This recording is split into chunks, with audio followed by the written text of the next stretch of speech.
I'm Sammy Hegab. I'm just going to give you a quick demonstration of the application. You can see the application is running. We've actually created a few buttons, as you can see on the screen. We've got view, results, clear all, and exit. But we'll leave the exit to last. So the view file, which actually view the file, results will actually show you the results in that section, and that button basically adds the file. Now we're going to add an absolute path to the file which I created earlier. It's called hello, and what it will do, it will actually read a simple equation. So we'll do that now, but just before that, let's just do a quick test. Let's leave a blank field and let's see what happens when we just click add file when it's actually empty. So it says there you did not add a file. So now let's just add the file. That's the absolute path which I've placed on desktop. Add file. It says file added. Once I've done that, I can click on view file and it will show us the content of the file, and it's basically just a simple equation, add 5 6, which is 5 plus 6. And what we want to do, we want to click on results button to show us the transformation or the parsing of that, and give us a result. So now we can see here it's 5 plus 6, which equals 11, which is correct. So the program works. What we can do, we can clear both windows, both fields, the file view and the results, by clicking the clear all.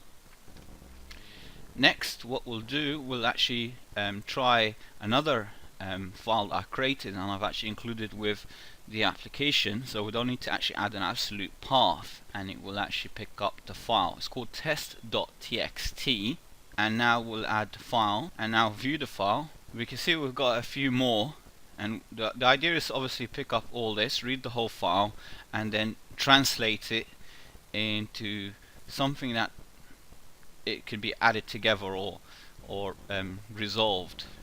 So now that's, you can see there we've got two operations. Let's see how it deals with it. 1 plus 2 is 3, which is correct.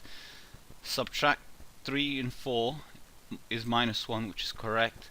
7 multiplies 2 is 14, and as you can see here, we've got something where add 1 and 5, we've enclosed it in a bracket, so do the additions first and then the subtraction, which is minus 3, and that's correct, it's 3.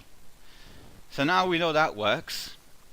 We can now try another test, slightly a little bit more lines than one. It's called test2.txt. We'll clear all the both fields, and now it's text2.txt. View the file. We can see that we have a few more lines, and now let's see how it deals with it this time. You notice that 1 divides 2 is 0. That's because we're using integers when we're working out the calculations, so it always rounds things down. So now it's 0. There's no floats, no decimal points, and as you can see, if we look at all the additions, multiplications, divisions, it's all correct. So thank you very much for watching. That's pretty much the end of the demo now. I'll go over some of the basics in C# and how I've actually built this application step by step. It can be improved. I didn't build it in the most efficient way. It has slightly more lines than I would have liked. However, the application does work. As you can see, it's demonstrated very clearly. And what we'll do is we'll go over the whole application, its design, how it's built.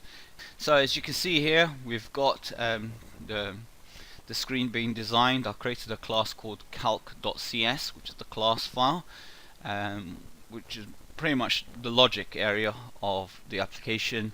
This is the test.txt. There's the form design, form code. As you can see, one of the buttons there is the clear button, and we will go over everything. In fact, what I'll do is I'll actually rebuild the whole application, try to make it more tidy. Some of the code is a bit mixed up, so I need to tidy it up a bit.